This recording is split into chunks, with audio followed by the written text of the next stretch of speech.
Imagine this. It's Monday morning. You walk into the office. Your manager looks at you and says, "Can you present the update in today's meeting?" And suddenly, your heart stops. You know the information. You did the work. But the words? They just disappear? You open your mouth and you think, how do I say this in English? What if I make a mistake? What if people laugh? So you say something small. Something safe. Yes, sure. And then you spend the whole meeting sitting quietly, hoping no one asks you anything. If that feeling sounds familiar, this episode is for you. Because today, we are talking about speaking English at the office. With confidence. Stay with us. Hello and welcome to Speak Unstoppable, the podcast that helps you speak English naturally, confidently, and without fear. I'm John. And I'm Maria. And we are so happy you're here with us today. This episode is for B1 to B2 learners, so intermediate to upper intermediate level. If you understand English, but you feel stuck when you try to speak, this is exactly the right place for you. How are you feeling today, John? Honestly, I'm feeling really good. I had a good coffee this morning, so I'm ready to talk. Maria? I'm feeling calm and happy. I love this topic because I think so many people need it. Agreed. So thank you. Really thank you for choosing to learn English with us today. It means a lot. Let's get started. Okay, Maria, let me ask you something. Have you ever been in a situation where you know exactly what you want to say, but in English, the words just don't come? Oh, yes, many times. Right? Like in your head, everything is clear. But when you open your mouth, it's like the words are hiding. I love that. Yes, like they're hiding somewhere inside you. And this happens a lot at work, at the office. Because at work, you want to sound professional. You want people to respect you. And when your English feels small, you feel small. And that's the thing. It's not about intelligence. It's not about your skills. It's only about the language. You are smart. You know your job. But the English, that's the wall. Exactly. The wall. And today, we're going to help you break that wall one phrase at a time. We're going to look at real office situations, real conversations, real phrases that you can use starting tomorrow. Because here is the truth office English is not complicated. It's actually a small number of phrases that you use again and again. Learn those phrases, practice them, and suddenly you feel confident. Maybe this happens to you too. Maybe you go quiet in meetings. Maybe you avoid phone calls. Maybe you say yes when you want to say I don't understand. If yes, keep listening. Okay, let's start at the very beginning of the workday. You arrive at the office, or you log in online. And the first thing that happens, small talk. Small talk. This means light, friendly conversation. Not serious, not about work problems, just friendly words to start the day. Things like, how was your weekend? Or did you watch the game? And for many English learners, small talk is actually the hardest part because it's so fast and it feels random. You don't know what to say. I remember when I first worked in an English-speaking environment. My colleague would walk in and say, "Hey, how's it going?" And I would just say, "Fine." That's it. One word. And then, silence. Ha, Maria. Just fine? That's so quiet. I know. I was nervous. I didn't know what to add. I felt like fine is safe. It's correct. But it's not a conversation. Right. And here's the thing. Fine is not wrong. but it closes the conversation. It doesn't open it. So the first phrase we want to teach you today is not bad, thanks. How about you? Not bad, thanks. How about you? Let's break this down. Not bad, this means things are okay. Maybe not perfect, but good enough. It sounds natural. It sounds relaxed. And then, how about you? This is very important. You ask them a question back. This means, I'm interested in you too. And suddenly you have a conversation. Try it tomorrow. Someone says, how's it going? You say, not bad, thanks. How about you? And watch them smile. The second phrase for starting the day is, I've got a lot on my plate today. Oh, I love this one. A lot on my plate. Okay, plate here doesn't mean food.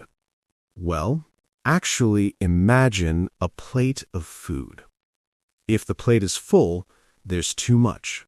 You can't eat everything.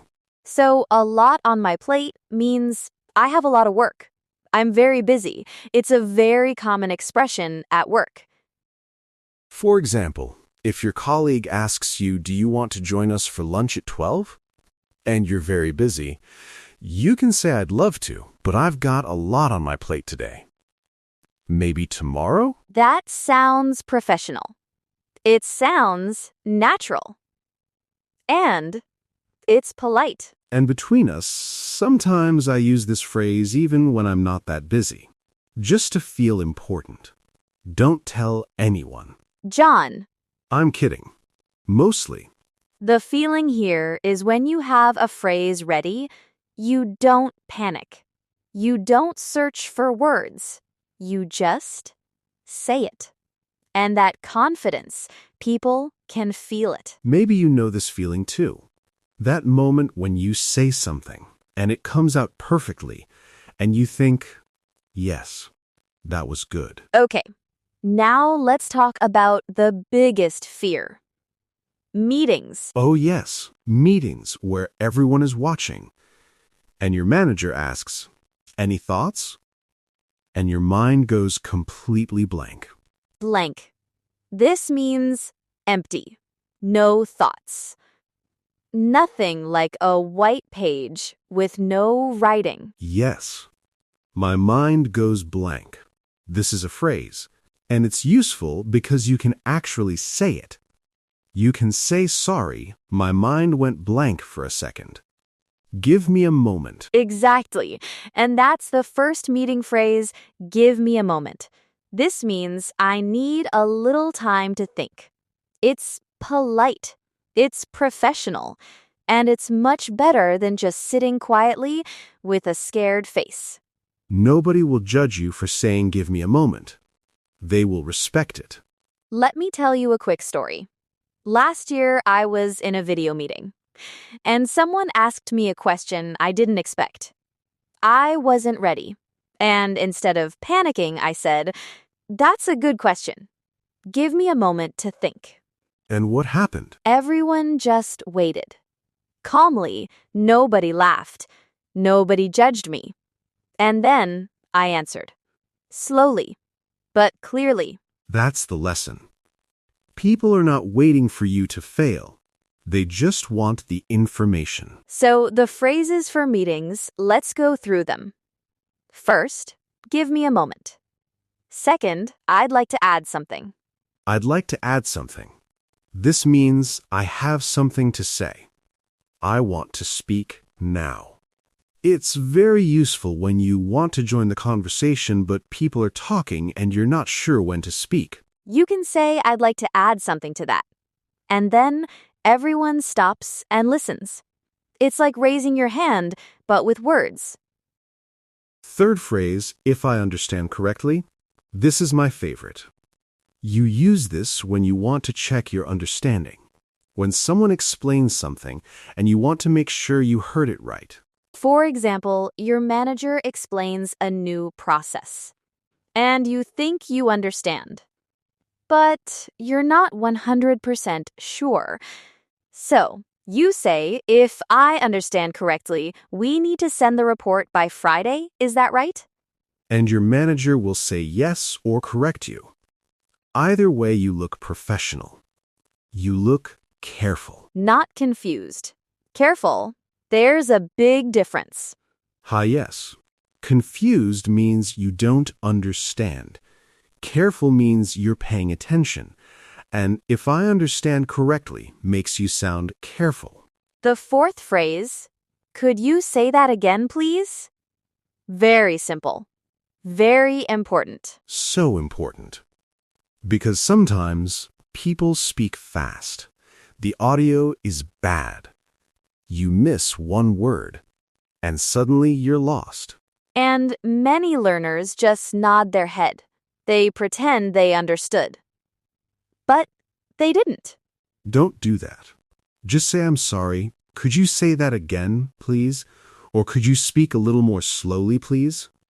Nobody will be angry.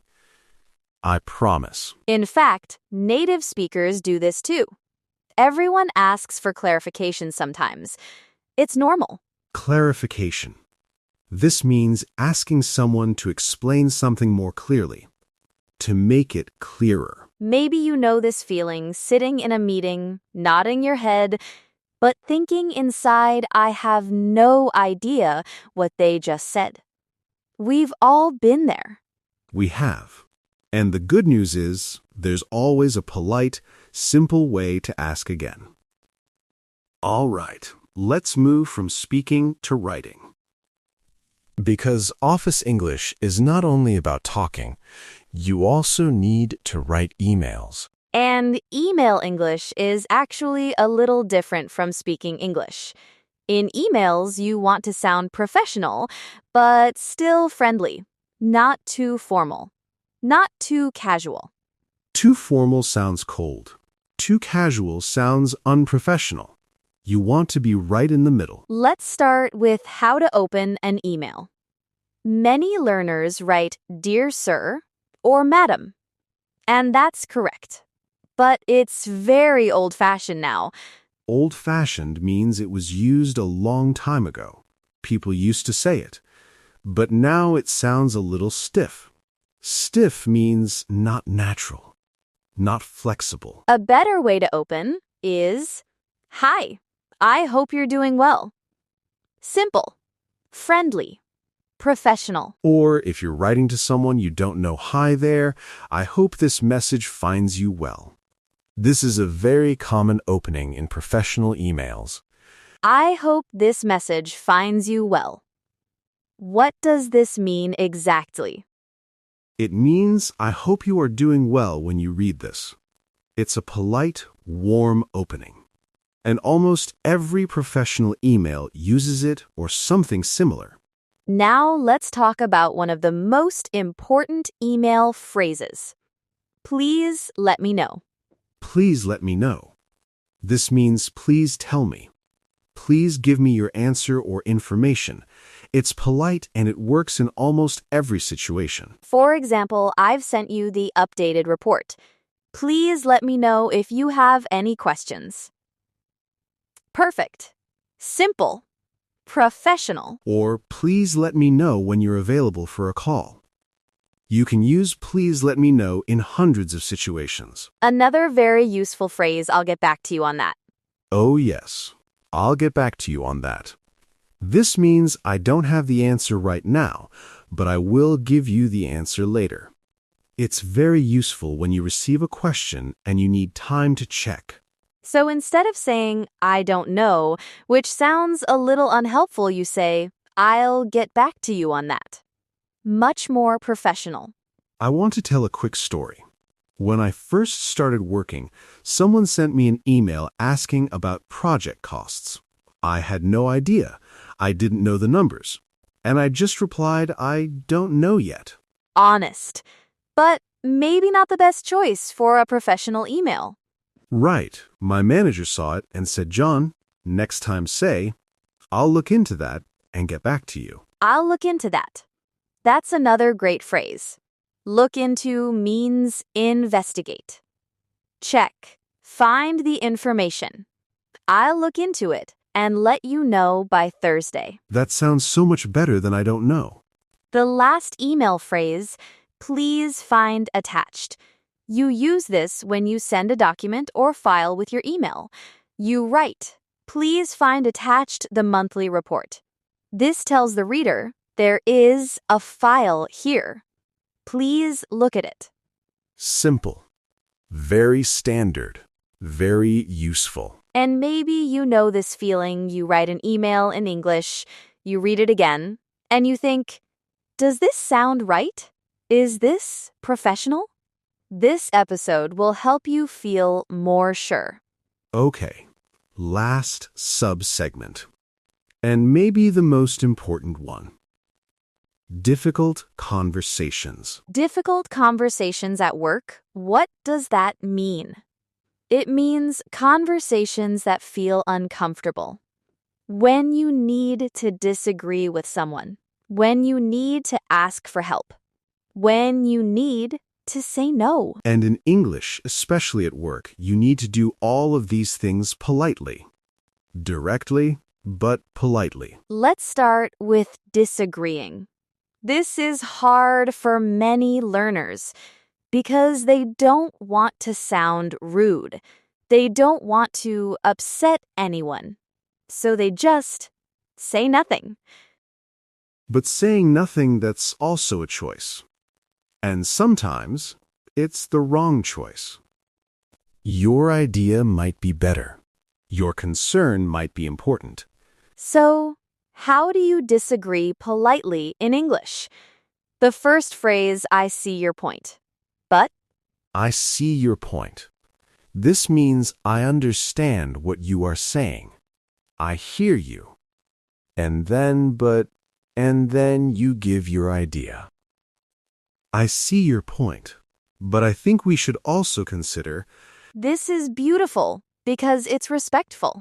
You're not saying you're wrong. You're saying, I understand you, A and D, I have another idea. the second phrase, would it be possible to? This is for asking for help or asking for something you need. Not demanding. Asking gently. For example, your deadline is impossible. You cannot finish the work in time. Instead of saying, this is too much, you say, would it be possible to move the deadline to Friday?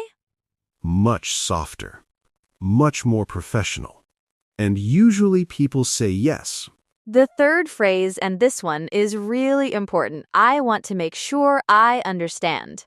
You use this before you ask a question. It signals I am being careful. I want to get this right. I want to make sure I understand, are you saying that the whole team needs to attend or just the managers? You're not confused. You're being careful. And careful is good. The last phrase, I appreciate that, but I'm not able to do that right now. This is how you say no. Politely, but clearly. I appreciate that this means thank you for thinking of me. Or I understand why you're asking. But I'm not able to do that right now. This means no. Politely. So, if someone asks you to take on extra work when you're already very busy, I appreciate that. But I'm not able to take that on right now. My plate is quite full. See how we used the plate phrase from earlier? A lot on my plate is quite full. Same idea. Phrases connect. Vocabulary builds. That's how English works. Maybe you know this feeling, you want to say no, but you don't know how. You end up saying yes to everything. And then you're stressed and overwhelmed. These phrases help you find balance. They help you protect your time and sound professional while doing it. Okay, let's take a breath. Quick pause from the phrases. I want to talk about something important. Yes, because learning phrases is one thing, but the real challenge is using them. Actually opening your mouth and saying the words. And I know that is scary. I know because I remember when I was learning a second language. I was so afraid to speak. I thought, what if I say the wrong word? What if my accent is funny? What if people don't understand me? And here is what I want you to hear. Mistakes are not failure. Mistakes are practice. Every time you make a mistake and someone corrects you, you learn something. That mistake becomes a lesson. Think about this. When a baby learns to walk, they fall. Many times. Nobody says this baby is bad at walking. Everyone says this baby is learning. You are learning. You are not bad at English. You are practicing English. And the people around you at work, most of them, are not judging your grammar. They are listening to your message. They want to know, what are you saying? Not, are your verbs correct? Perfect is not the goal. Communication is the goal. I want you to remember one sentence from today. Just one. And here it is. Progress is better than perfection. Progress is better than perfection. Every phrase you use, even with small mistakes, is progress. And progress, over time, becomes confidence. Say that phrase to yourself tomorrow morning. Before your first meeting. Before your first email. Progress is better than perfection. Okay, let's slow down now. Word tour time. This is the part where we go back through the key phrases from today. Slower pace. We say each one clearly. Give you the meaning. Give you 2 examples. And make it stick. Let's go. Phrase number 1, not bad, thanks. How about you? Say it with me slowly. Not bad, thanks. How about you? This means things are okay, and I want to know how you are too. Use it when someone asks how you are. Example 1, someone says, hey, how's your Monday? You say, not bad, thanks. How about you? Example 2, your manager sees you in the hallway. How are you doing? You say, not bad, thanks.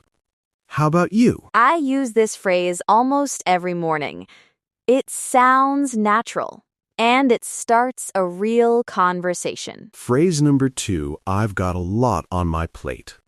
Say it slowly, I've got a lot on my plate. This means I am very busy.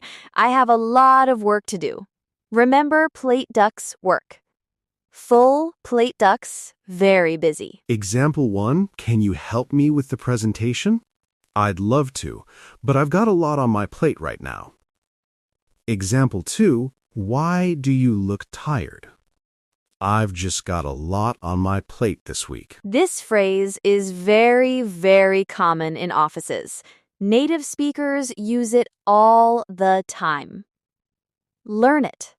Own it. Phrase number 3, give me a moment. Give me a moment. This means I need a little time to think. Please wait. Use it in meetings when you need to collect your thoughts. Example 1, what do you think about the new strategy? Give me a moment, I want to think about this carefully. Example 2, can you answer this question? Sure. Give me a moment. I love this phrase because it buys you time. And time means you can give a better answer. It's not a sign of weakness. It's a sign of care. Phrase number 4, if I understand correctly. If I understand correctly. This means let me check that I understood. You use it to confirm information, to make sure you have it right. Example 1, if I understand correctly. The deadline is next Wednesday, yes? Example 2, if I understand correctly. You'd like me to send this to the whole team? This phrase makes you sound careful and professional. Use it whenever you want to double-check something. Phrase number 5, I'll get back to you on that. I'll get back to you on that. This means I will give you the answer later. I need time to check first. Example 1, do you know the budget for this project? I'll get back to you on that by end of day. Example 2, when is the next team meeting? I'm not sure I'll get back to you on that. This phrase is a lifesaver. When you don't know something, don't panic. Just say, I'll get back to you on that. Phrase number 6, I see your point, but I see your point, but This means, I understand your idea. I respect it. And now, I want to share a different view. Example 1, I see your point, but I think we need more time before we launch. Example 2, I see your point, but the data shows something different. This is the polite way to disagree. Use it. It will make you sound professional and confident. And phrase number 7, would it be possible to? Would it be possible to? This means, can we do this? Is this okay? It's a gentle, polite way to make a request. Example 1, would it be possible to reschedule our meeting to Thursday? Example 2, would it be possible to get some feedback on my report before Friday? Gentle, professional, effective. This phrase works every time. Okay, one practical thing you can do today. Are you ready? Here it is. Tomorrow morning or today, if you're listening during work hours, pick one phrase from this episode. Just one. Not all 7. Not 3. 1. And use it. Actually say it. Out loud. In a real situation. Maybe you say not bad. Thanks. How about you? When a colleague greets you. That's it. That's the practice. Or maybe you write an email and you include, please let me know if you have any questions. One phrase. In one email. Small steps. Real practice. That is how confidence grows. Here is your sentence template for today. Fill in the blank and say it, I've got a lot on my plate today. But I'll get back to you on that by. For example, Sarah. I've got a lot on my plate today, but I'll get back to you on that by 3 p.m. Practice it now. Say it out loud. Right now, wherever you are. Say it once. Say it twice. Say it 3 times. And tomorrow, use it for real. That one moment, that one real use, is worth more than 1 hour of studying. Progress is better than perfection. Remember? All right, before we go, we have a challenge for you. A comment challenge. It's easy. And it's great practice. Go to the comments below this video and write one sentence using any phrase from today's episode. Just one sentence. For example, I've got a lot on my plate this week. Or I'll get back to you on that. Or use I see your point, but, and finish the sentence with your own idea. We read every comment. And we love seeing your practice.